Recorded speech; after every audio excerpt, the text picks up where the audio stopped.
ನಮಸ್ಕಾರ. ಸುದ್ದಿ ಮೃದಂಗ ವಿಶೇಷ ಕಾರ್ಯಕ್ರಮಕ್ಕೆ ಸ್ವಾಗತ. ನಾನು ಎಚ್.ಎಸ್. ಸುಧೀಂದ್ರ ಕುಮಾರ್. ನಿನ್ನೆ ತಾನೇ ಮೊದಲ ಹಂತದ ಚುನಾವಣೆ ಲೋಕಸಭೆಗೆ ಸಂಬಂಧಪಟ್ಟ ಹಾಗೆ ಕರ್ನಾಟಕದೊಳಗೆ ಮೊದಲ ಹಂತದ ಚುನಾವಣೆಯ ಮತದಾನದ ಪ್ರಕ್ರಿಯೆಗಳು ಮುಗಿದಿದೆ. ಪ್ರಕ್ರಿಯೆ ಮುಗಿದಾಯಿತು. ಎರಡನೇ ಹಂತದ ಚುನಾವಣೆಗೆ ಈಗಾಗಲೇ ಎಲ್ಲ ಆರಂಭವಾಗಿರ್ತಕ್ಕಂಥದ್ದು ಒಂದು ಕಡೆಗಾದರೆ, ಗಮನ ಸೆಳೆದಿರ್ತಕ್ಕಂಥ ಕ್ಷೇತ್ರಗಳಲ್ಲಿ ಒಂದಾಗಿರ್ತಕ್ಕಂಥದ್ದು ಬೆಂಗಳೂರು ಉತ್ತರ ಲೋಕಸಭಾ ಕ್ಷೇತ್ರದ ಉತ್ತರದಾಯಿತ್ವ ಯಾರ್ದು ಅಂತ ಪದೇ ಪದೇ ನಾವು ಪ್ರಶ್ನೆಯನ್ನು ಮಾಡ್ತಾಯಿದ್ದೇವೆ, ಚರ್ಚೆಯನ್ನು ಮಾಡ್ತಾಯಿದ್ದೇವೆ. ಇಲ್ಲೂ ಕೂಡ 54.42% ಮತದಾನವಾಗಿರ್ತಕ್ಕಂಥದ್ದು. ಯಾರು ಗೆಲ್ತಾರೆ, ಗೆಲ್ಲುವ ಸಾಧ್ಯತೆಗಳೇನು ಅನ್ನುವಂಥದ್ದು ಈಗಾಗಲೇ ಸಾಕಷ್ಟು ಚರ್ಚೆ ಆಗ್ತಾಯಿದೆ. ಒಟ್ಟಾರೆಯಾಗಿ 8 ವಿಧಾನಸಭಾ ಕ್ಷೇತ್ರಗಳೊಳಗೆ ಎಷ್ಟೆಷ್ಟು ಶೇಕಡವಾರು ಮತಗಳಾಗಿದೆ ಅನ್ನುವಂಥ ಒಂದು ಸಣ್ಣ ಮಾಹಿತಿಯನ್ನು ಕೊಟ್ಟು, ಪ್ರಮುಖವಾಗಿರ್ತಕ್ಕಂಥ ಗಮನ ಸೆಳೆದಿರ್ತಕ್ಕಂಥ ಬೆಂಗಳೂರು ಉತ್ತರ ಲೋಕಸಭಾ ಕ್ಷೇತ್ರದಲ್ಲಿನ ವಿಧಾನಸಭಾ ಕ್ಷೇತ್ರವಾಗಿರ್ತಕ್ಕಂಥ ಯಶವಂತಪುರ ಕ್ಷೇತ್ರದಲ್ಲಿ ಏನು ಮಾತುಗಳು ನಡೀತಾ ಇದೆ. ಗೆಲ್ಲೋಲ್ಲ ಫೈಟ್ ಕೊಡ್ತೀವಿ, ಗೆಲ್ಲೋಲ್ಲ ಫೈಟ್ ಕೊಡ್ತೀವಿ, ಗೆಲ್ಲೋಲ್ಲ ಫೈಟ್ ಕೊಡ್ತೀವಿ. ಯಾರನ್ನು ಕೇಳಿದ್ರು ಈ ಮಾತನ್ನು ಹೇಳ್ತಾ ಇದ್ದಾರೆ. ಯಾರು ಈ ಮಾತು ಹೇಳ್ತಾ ಇದ್ದಾರೆ ಅದನ್ನು ನಾನೀಗೇನು ವಿಶ್ಲೇಷಣೆ ಅಥವಾ ಒಂದು ಚರ್ಚೆಯನ್ನು ಮಾಡ್ತೀನಿ. ಅದರಲ್ಲಿ ಯಾರು ಅಂತ ಹೇಳ್ತೇನೆ. ಅಲ್ಲಿವರೆಗೂ ಯಾವ ಕ್ಷೇತ್ರಗಳಲ್ಲಿ ಎಷ್ಟೆಷ್ಟು ಶೇಕಡವಾರು ಮತ ಆಗಿದೆ ಈ ಬಾರಿ ಅನ್ನುವಂಥದ್ದು, ಕಳೆದ ಬಾರಿಗಿಂತ ಜಾಸ್ತಿನ ಕಳೆದ ಬಾರಿಗಿಂತ ಕಡಿಮೆ ಅನ್ನುವಂಥ ಒಂದು ಸಣ್ಣ ಮಾಹಿತಿಯನ್ನು ಕೊಟ್ಟು ನಂತರ ನನ್ನ ಮುಂದುವರೆದ ಭಾಗವನ್ನು ನಿಮ್ಮ ಗಮನಕ್ಕೆ ಸೆಳೀತೇನೆ. ಮಲ್ಲೇಶ್ವರಂ ವಿಧಾನಸಭಾ ಕ್ಷೇತ್ರದೊಳಗೆ 53.1 ಮತದಾನವಾಗಿರ್ತಕ್ಕಂಥದ್ದು. ಕಳೆದ ಬಾರಿಗೆ ಹೋಲಿಸಿದಾಗ ಅದು 4.9% ಕಡಿಮೆ ಆಗಿದೆ ಮತದಾನ. ಇನ್ನು ದಾಸರಳ್ಳಿ ಒಳಗೆ 46.4% ಮತದಾನ ಆಗಿದೆ ಶೇಕಡ. ಅಲ್ಲೂ ಕೂಡ 2.8% ಕಡಿಮೆ ಆಗಿದೆ ಕಳೆದ ಬಾರಿಗಿಂತ ಮತದಾನ. ಯಶವಂತಪುರ ಕ್ಷೇತ್ರದೊಳಗೆ 59.1% ಮತದಾನ ಆಗಿದೆ. ಕಳೆದ ಬಾರಿಗೆ ಹೋಲಿಸಿದಾಗ ಶೇಕಡವಾರು 0.7% ಜಾಸ್ತಿ ಆಗಿದೆ ಯಶವಂತಪುರ ಕ್ಷೇತ್ರದೊಳಗೆ. ಮಹಾಲಕ್ಷ್ಮಿ ಲೇಔಟ್ ಒಳಗೆ 53.4% ಮತದಾನ ಆಗಿದೆ. ಅದು ಕಳೆದ ಬಾರಿಗಿಂತ 2.2% ಕಡಿಮೆ ಆಗಿರ್ತಕ್ಕಂಥದ್ದು. ಬ್ಯಾಟರಾಯನಪುರದಲ್ಲಿ 57% ಮತ ಆಗಿದೆ. ಆದರೆ ಅದು ಕೂಡ ಕಳೆದ ಬಾರಿಗಿಂತ 0.4% ಮತದಾನ ಕಡಿಮೆ ಆಗಿರ್ತಕ್ಕಂಥದ್ದು. ಇನ್ನು KR-ಪುರದೊಳಗೆ 51.4% ಮತದಾನ ಆಗಿದೆ. ಅಲ್ಲೂ ಕೂಡ 0.2% ಕಳೆದ ಬಾರಿಗಿಂತ ಕಡಿಮೆ ಮತದಾನ ಆಗಿರ್ತಕ್ಕಂಥದ್ದು. ಇನ್ನು ಹೆಬ್ಬಾಳು ವಿಧಾನಸಭಾ ಕ್ಷೇತ್ರಕ್ಕೆ ಹೋದರೆ 51% ಮತದಾನ ಆಗಿದೆ. ಅಲ್ಲೂ ಕೂಡ 3.3% ಕಡಿಮೆ ಮತದಾನ ಕಳೆದ ಬಾರಿಗೆ ಹೋಲಿಸಿದ್ರೆ. ಪುಲಕೇಶಿ ನಗರದೊಳಗೆ 56.1% ಮತದಾನ ಆಗಿದೆ. ಕಳೆದ ಬಾರಿಗೆ ಹೋಲಿಸಿದಾಗ ಈ ಬಾರಿ 2.1% ಜಾಸ್ತಿ ಆಗಿದೆ. ಬಹುಶಃ ಇದು ಗಮನಿಸಿದಾಗ ಯಶವಂತಪುರ ಕ್ಷೇತ್ರದೊಳಗೆ 0.7% ಜಾಸ್ತಿ ಆಗಿರ್ತಕ್ಕಂಥದ್ದು. ಪುಲಕೇಶಿ ನಗರದಲ್ಲಿ 2.1% ಮತದಾನ ಜಾಸ್ತಿ ಆಗಿರ್ತಕ್ಕಂಥದ್ದು ನಿಮ್ಮ ಗಮನಕ್ಕೆ ತರಲಾಗ್ತಾ ಇದೆ. ನಾನು ಆಗಲೇ ಹೇಳಿದಾಗೆ ಅತ್ಯಂತ ಪ್ರಮುಖವಾಗಿ ಗಮನ ಸೆಳೆದಿರ್ತಕ್ಕಂಥ ಕ್ಷೇತ್ರ ಯಶವಂತಪುರ ವಿಧಾನಸಭಾ ಕ್ಷೇತ್ರ. ಯಾಕೆಂದರೆ ಯಶವಂತಪುರ ವಿಧಾನಸಭಾ ಕ್ಷೇತ್ರಗಳಿಗೆ ಭಾರತೀಯ ಜನತಾ ಪಕ್ಷದ ಗೆದ್ದಿರ್ತಕ್ಕಂಥ ಶಾಸಕರು ನೇರವಾಗಿ ಕಾಂಗ್ರೆಸ್ಗೆ ಬೆಂಬಲಿಸಿದ್ದಾರೆ. ಹಾಗಾಗಿ ಏನಾಗುತ್ತೆ, ಬಹುಮತ ಬರುತ್ತಾ ಅನ್ನುವಂಥದ್ದು.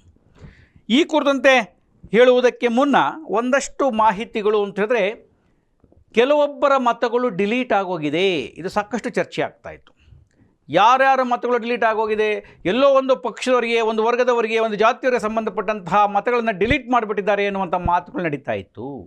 ಅದರಲ್ಲಿ ಬಹುಮುಖ್ಯವಾಗಿ ಕಳೆದ ಚುನಾವಣೆ ಒಳಗೆ ರಾಯಭಾರಿ ಅಂದರೆ ಅಂಬಾಸಿಡರ್ ಆಗಿ ಕೆಲಸವನ್ನು ಮಾಡಿದಂಥವರು ಮಾಸ್ಟರ್ ಆನಂದ್ ಅವರು. ಅತ್ಯಂತ ಪ್ರಭಾವಿ ಚಿತ್ರನಟರು, ಕಿರುತೆರೆ ನಟರು, ಹೀಗೆ ಈಗ ತಾನೇ ದೊಡ್ಡ ದೊಡ್ಡ ಒಂದು ಹಾಸ್ಯ ಶೋಗಳನ್ನು ಕೊಡ್ತಾ ಇರ್ತಕ್ಕಂಥ ಮಾಸ್ಟರ್ ಆನಂದ್ ಕೆಂಗೇರಿ ಉಪನಗರದಲ್ಲಿ ವಾಸವಾಗಿದ್ದಾರೆ. ಈ ಬಾರಿಯ ಚುನಾವಣೆಗಳಿಗೆ ಅವರ ಮತವೇ ಇರಲಿಲ್ಲ, ಡಿಲೀಟ್ ಆಗೋಗಿದೆಯಂತೆ. ನೋಡಿ ಹೇಗಿದೆ. ಒಂದು ಹಂತದೊಳಗೆ ಚುನಾವಣೆಗೆ ಮತದಾನ ಮಾಡುವುದಕ್ಕೆ ಕುರಿತಂತೆ ರಾಯಭಾರಿಯಾಗಿದ್ದಂಥ, ಅಂಬಾಸಿಡರ್ ಆಗಿದ್ದಂಥ ಮಾಸ್ಟರ್ ಆನಂದ್ ಅವರ ಮತವೇ ಈ ಬಾರಿ ಕಣ್ಮರೆಯಾಗಿದೆ. ಎಂಥ ವಿಚಿತ್ರ ನೋಡಿ. ಒಬ್ಬ ಚಿತ್ರನಟ, ಇಂಥವರ ಮತವೇ ಕೂಡ ಅದು ನೋಡದೆ ಕೇಳದೆ ಹೇಳದೆ ಡಿಲೀಟ್ ಆಗಿದೆ ಅಂತ ಹೇಳಿದ್ರೆ ಯಾರು ಹೊಣೆ? ಇದು ಸಾಕಷ್ಟು ಚರ್ಚೆ ಆಗ್ತಾಯಿದೆ. ಅದರಲ್ಲೂ ಅಂಬಾಸಿಡರಾಗಿ ಕೆಲಸವನ್ನು ಮಾಡಿದಂಥವ್ರ ಮತವೇ ಇಲ್ಲ ಅಂತಂದರೆ, ಸ್ವಂತ ಮನೆ ಇಟ್ಟುಕೊಂಡು ಅಂತಂದರೆ ಯಾವ ಉದ್ದೇಶವೋ ದುರುದ್ದೇಶವೋ ಗೊತ್ತಿಲ್ಲ. ಇದು ಒಂದು ಗಮನವನ್ನು ತರ್ತಾ, ಉಳಿದಂತೆ ಹೇಳುವಂಥದ್ದಾದರೆ ಯಶವಂತಪುರ ಕ್ಷೇತ್ರದೊಳಗೆ 0.7% ಮತದಾನ ಅಧಿಕವಾಗಿರ್ತಕ್ಕಂಥದ್ದು. ಯಾಕಾಯಿತು, ಏನಕ್ಕಾಯಿತು, ಹೇಗಾಯಿತು ಅನ್ನುವಂಥ ಚರ್ಚೆಗಳು ನೂರಾರು ಇರಬಹುದು. ಕಳೆದ ಬಾರಿ DV ಸದಾನಂದಗೌಡರಿಗೆ 40,943 ಮತಗಳ ಬಹುಮತವನ್ನು ಯಶವಂತಪುರ ಕ್ಷೇತ್ರದಲ್ಲಿ ಕೊಟ್ಟಿತ್ತು ಭಾರತೀಯ ಜನತಾ ಪಕ್ಷದವರಿಗೆ. ಆದರೆ ಅದೊಂದು ಕಡೆಗಿರಲಿ. ಈಗ ನಾನು ಆಗಲೇ ಹೇಳಿದೆ, ಕೆಲವೊಬ್ಬರನ್ನ ಕೇಳಿದಾಗ ಏನಿದೆ, ವಾತಾವರಣ ಹೇಗಿದೆ, ಚುನಾವಣೆ ಮುಗೀತು, ಮತದಾನ ಮುಗೀತು ಅಂತ ಹೇಳಿದಾಗ ಭಾಳಷ್ಟು ಜನ ಹೇಳ್ತಾ ಇರ್ತಕ್ಕಂಥದ್ದು ಸರ್ ಗೆಲ್ಲಲ್ಲ ಆದರೆ ಫೈಟ್ ಕೊಡ್ತೀವಿ, ಸರ್ ಗೆಲ್ಲಲ್ಲ ಆದರೆ ಫೈಟ್ ಈ ಡೈಲಾಗ್ ಕಾಮನ್ ಆಗಿಬಿಟ್ಟಿತ್ತು. ಅಂದರೆ ಯಾರು ನಾವು ಗೆಲ್ಲಲ್ಲ ಫೈಟ್ ಕೊಡ್ತೀವಿ, ಗೆಲ್ಲಲ್ಲ ಫೈಟ್ ಕೊಡ್ತೀವಿ ಅನ್ನುವಂತಹ ಶಬ್ದದ ಬಳಕೆಗಳು, ವಾಕ್ಯದ ಬಳಕೆಗಳು ಯಾರು ಮಾಡ್ತಾ ಇದ್ದಾರೆ? ಈ ಭಾಗದಲ್ಲಿರುವಂತಹ ಕಾಂಗ್ರೆಸ್ಸಿನ ಕೆಲ ಮುಖಂಡರುಗಳು ಬೂತಿನ ಚಟುವಟಿಕೆಯನ್ನು ವಹಿಸ್ಕೊಂಡಂಥವ್ರು ಕೇಳಿದಾಗ ಹೇಳ್ತಿರ್ತಕ್ಕಂಥ ಮಾತುಗಳಿದು. ಏನು ಅಂತಂದರೆ, ಸರ್ ಗೆಲ್ಲೋಕ್ಕೆ ಗೊತ್ತಿಲ್ಲ ಬಟ್ ಫೈಟ್ ಕೊಡ್ತೀವಿ, ನಮ್ಮ ಬೂತಲ್ಲಿ ಓಟ್ ಜಾಸ್ತಿ ಬಂದಿದೆ, ನಮ್ಮ ಏರಿಯಾದ ಓಟ್ ಜಾಸ್ತಿ ಬಂದಿದೆ, ಹಾಗಾಗಿ ಕಳೆದ ಬಾರಿಗಿಂತ ಈ ಬಾರಿ ಓಟಿನ ಪ್ರಮಾಣ ಕಾಂಗ್ರೆಸ್ಗೆ ಜಾಸ್ತಿ ಬರುತ್ತೆ, ಗೆಲ್ಲಕ್ಕೆ ಸ್ವಲ್ಪ ಕಷ್ಟ ಆಗಬಹುದೇನೋ ಅನ್ನುವಂತಹ ಮಾತುಗಳನ್ನು ಆಡ್ತಾ ಇದ್ದಾರೆ. ಯಾಕೆ ಈ ರೀತಿಯ ಮಾತುಗಳು? ನಾವು ಗೆದ್ದೇ ಗೆಲ್ತೀವಿ ಅನ್ನೋದು ಯಾಕಿಲ್ಲ? ಇನ್ನು ಕೆಲವೊಬ್ಬರು ಹೇಳ್ತಾ ಇದ್ದಾರೆ, ಇಲ್ಲ ಸೋಮಶೇಖರ್ ಅವರು ಕಾಂಗ್ರೆಸ್ಸಿಗೆ ನೇರವಾಗಿ ಬೆಂಬಲಿಸಿದ್ದರಿಂದ ಮತಗಳ ಪ್ರಮಾಣ ಜಾಸ್ತಿ ಆಗಿದೆ, ಕಳೆದ ಬಾರಿ ಕಾಂಗ್ರೆಸ್ಗೆ ಬಿದ್ದ ಮತಗಳಿಗಿಂತ ಅಧಿಕ ಮತಗಳು ಈ ಬಾರಿ ಬರುತ್ತೆ, ಅದು ಸೋಮಶೇಖರ್ ಅವರ ಬಲದ ಮತಗಳು. ಒಂದು ವೇಳೆ ಏನಾದರೂ ಗ್ಯಾರಂಟಿ ಯೋಜನೆಗಳನ್ನು ಕುರಿತಂತೆಯೇ ಮತದಾನ ಆಗಿದ್ದೇ ಆದರೆ, ಗ್ಯಾರಂಟಿ ಯೋಜನೆಯನ್ನು ಅರ್ಥ ಮಾಡಿಕೊಂಡು ಮತ ಚಲಾಯಿಸಿದ್ದಾದರೆ ಇನ್ನೂ ನಾವು ಅತಿ ಹೆಚ್ಚು ಮತಗಳನ್ನು ಪಡೆದುಕೊಳ್ತೇವೆ, ಆದರೆ ಗೆಲ್ಲೋಕ್ಕೆ ಕಷ್ಟ. ಎಂಥ ಮಾತುಗಳು ನೋಡಿ ಇದು. ಅವ್ರು ಯಾವ ಲೆಕ್ಕಾಚಾರ ಹೆಸರು ನನಗಂತೂ ಗೊತ್ತಿಲ್ಲ. ಗೆಲ್ಲೋಲ್ಲ ಫೈಟ್ ಕೊಡ್ತೀವಿ ಅನ್ನುವಂಥ ಮಾತುಗಳನ್ನು ಆಡ್ತಾ ಇದ್ದಾರೆ.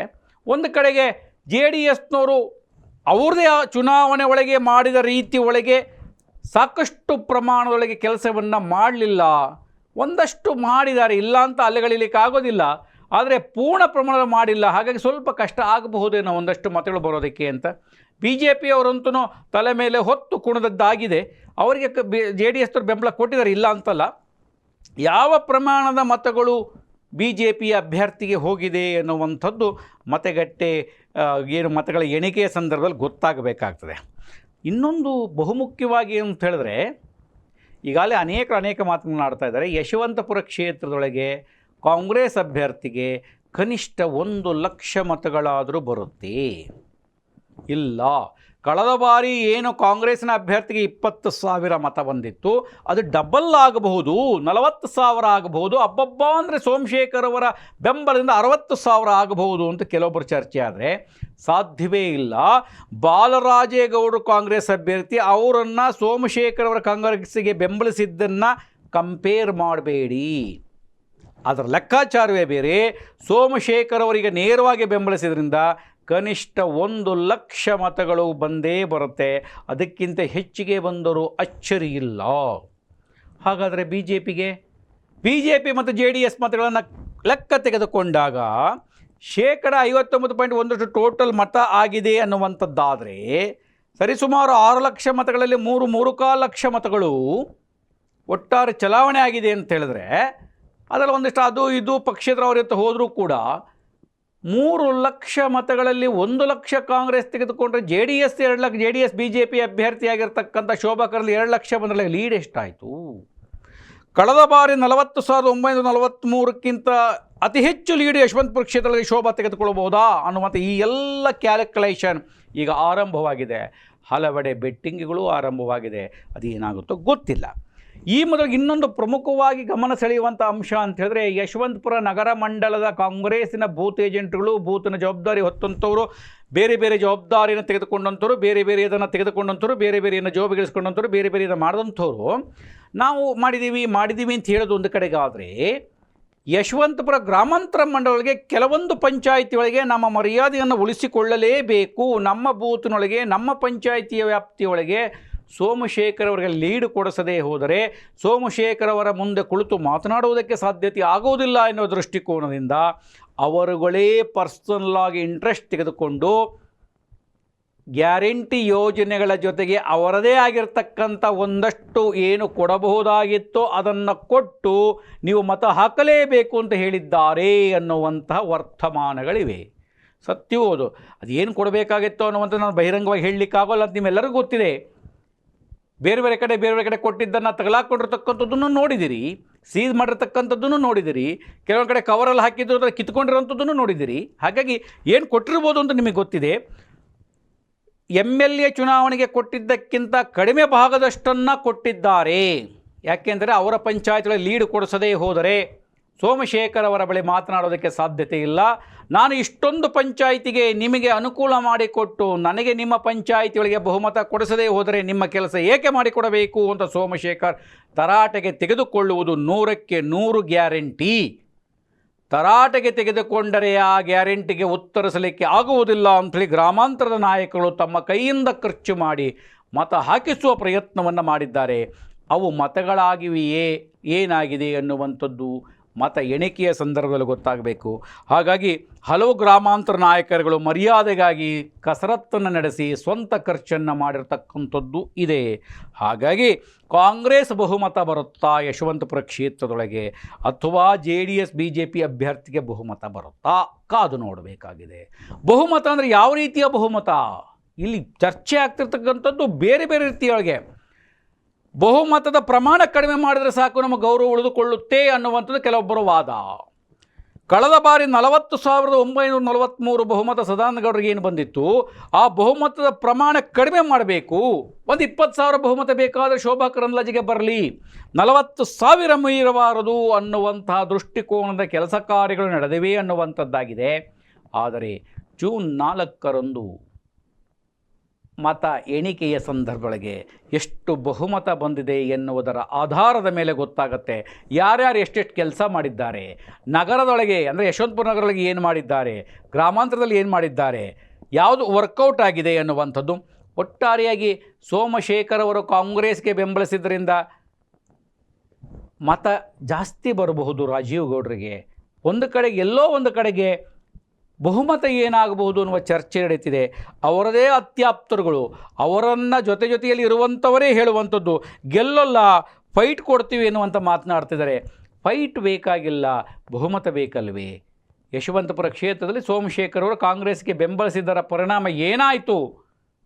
ಉಡುಪಿಯಿಂದ ಗೋಬ್ಯಾಕ್ ಮಾಡಿದಂಥವ್ರಿಗೆ ನಾವಿಲ್ಲಿ ಏನು ಮಾಡಿದ್ದೀವಿ ಅಂತ ತೋರಿಸ್ಬೇಕು ಅಂತ ಹೇಳೋದಾದರೆ ಫೈಟ್ ಕೊಡ್ತೀವಿ ಅನ್ನುವಂಥದ್ದು ಲೆಕ್ಕಕ್ಕೆ ಬರುವುದಿಲ್ಲ, ಬಹುಮತ ಮಾತ್ರ ಲೆಕ್ಕಕ್ಕೆ ಬರುತ್ತೆ ಅನ್ನುವಂಥ ಮಾತುಗಳನ್ನು ಹೇಳ್ತಾ, ಒಟ್ಟಾರೆಯಾಗಿ ಬೆಂಗಳೂರು ನಗರದ ಸತ್ಪ್ರಜೆಗಳು, ಅನೇಕರು ಮಾಹಿತಿ ಆಗ್ತಾರೆ, ಸತ್ಪ್ರಜೆಗಳು ಅಂತ ಅನ್ಬೇಡಿ ಸರ್, ಸತ್ತ ಪ್ರಜೆಗಳು ಅಂತ ಅನ್ನಿ ಅವರಿಗೆ ಯಾವುದೇ ಮಾತನಾಡುವ ನೈತಿಕತೆ ಇಲ್ಲ, ಹಕ್ಕಿಲ್ಲ, ಎಲ್ಲವನ್ನೂ ಕಳೆದುಕೊಂಡಿದ್ದಾರೆ ಅನ್ನುವಂಥ ಮಾತುಗಳನ್ನ ಆಡ್ತಾ ಇದ್ದಾರೆ. ಆ ಮಾತುಗಳನ್ನು ಸತ್ತ ಪ್ರಜೆಗಳು ಯಾವ ರೀತಿ ಕನ್ಸಿಡರ್ ಮಾಡ್ತಿರೋ ಮಾಡ್ಕೊಳ್ಳಿ ಅಂತ ಹೇಳ್ತಾ, ಜೂನ್ 4 ಯಾರಿಗೆ ಬಹುಮತ, ಯಾರು ಉತ್ತರದಾಯಿತ್ವ ಅನ್ನುವಂಥದ್ದನ್ನು ಕಾದು ನೋಡೋಣ ಅಂತ ಹೇಳ್ತಾ ಇವತ್ತಿನ ಈ ವಿಶೇಷ ಕಾರ್ಯಕ್ರಮವನ್ನು ಮುಗಿಸ್ತಾ ಇದ್ದೇನೆ. ನಮಸ್ಕಾರ.